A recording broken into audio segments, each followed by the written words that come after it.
I searched my parents' names on the dark web. The videos I found were horrifying. When my friend first introduced me to the dark web, I was fascinated. How could something so hidden, so secret, harbor the darkest corners of humanity? Up until today, I had only scratched the surface, learning to code, exploring out of curiosity, committing the occasional harmless prank.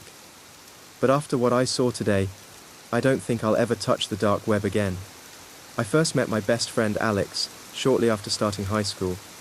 My parents had moved us to a new town, and I was the awkward new kid, left to navigate the halls alone. I hated it. Loneliness clung to me like a shadow. We moved because of what my parents called paranoia. A string of unsolved murders had plagued our old neighborhood, and they couldn't stand living in constant fear. I thought moving across the country was overkill, but I trusted them, or at least I used to. Alex and I bonded almost instantly. He was the only one who understood my obsession with the limitless potential of the internet. While I drowned myself in gaming and subscribed to my favorite streamers, Alex dove deeper into the digital world, learning to code and breaking into realms most of us couldn't dream of accessing. By the time we were 2 years into our friendship, Alex had discovered the dark web, and he was hooked. What started as innocent curiosity soon turned into an obsession. Alex spent hours exploring every corner of it, fascinated by the sheer audacity of what people dared to post. I never thought his fascination could hurt anyone, until one morning when everything changed. I woke up to dozens of messages on my phone. The screen lit up with Alex's name. My stomach tightened. Alex was never this talkative, and now, message after message screamed for my attention. "Jack, come over, this is serious. Jack, where the hell are you? Wake up. It's urgent, please." I rubbed the sleep from my eyes, dread curling in my chest. Something was wrong. My parents were both at work, so I grabbed my bike and raced to Alex's house. As I approached, my heart sank. Flashing red and blue lights painted the street. 4 cop cars lined the curb, their presence drawing a small crowd of nosy neighbors and news vans. I pushed my way through the throng, only to be stopped by a teary-eyed Mrs. Gonzalez. "Mrs. Gonzalez? What's going on?" My voice shook. "It's Alex," she said, her voice breaking. "He's missing." Her words hit me like a punch to the gut. Missing? My knees felt weak as I stumbled inside. The house was buzzing with officers, voices low and tense. I spotted a detective in the kitchen and hesitated before asking the question I dreaded. "Is Alex going to be okay?"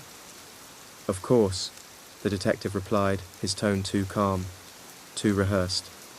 "We'll find him soon." I wanted to believe him, but a chill crept up my spine. Something felt off. I couldn't just sit there. I had to do something.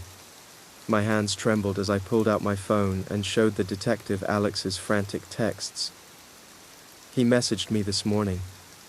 What if this has something to do with his disappearance?" The detective's expression darkened as he read through the texts. He took my phone, muttering something about needing it for the investigation. My pulse quickened. I spent the rest of the day at Alex's house, trying to comfort his parents. It was heartbreaking to see Mrs. Gonzalez sobbing uncontrollably, but I couldn't shake the gnawing feeling in my gut. Alex's texts weren't just a cry for help, they were a warning. Later, I found myself standing in Alex's room. It was eerily quiet.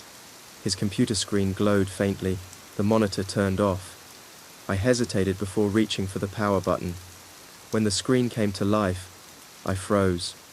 Dozens of tabs were open on his browser, each one revealing the dark web. At first, the content seemed typical: forums, articles, random threads. But as I dug deeper, my stomach churned. Tab after tab was filled with gruesome articles about murders. One headline caught my attention: "Woman found mutilated in apartment." The accompanying images were too horrific to describe. I quickly closed the tab, bile rising in my throat, but the next one was just as bad. And the next. Then I saw it, a familiar case. An article about the murder of our old neighbor, the one that prompted my family to move. My breath hitched. How did Alex know about this? I never told him. As I scrolled further, my blood ran cold. The last tab was a search. My last name. I bolted from Alex's room, heart pounding. His mother's tearful voice startled me. "Is everything all right, Jack?" "Yeah. I just remembered I need to be home for dinner." I raced home, my thoughts a chaotic storm. Why would Alex search my name? Did he think I was involved? Number. That couldn't be it. He was trying to tell me something terrifying. I locked myself in my room and opened my laptop.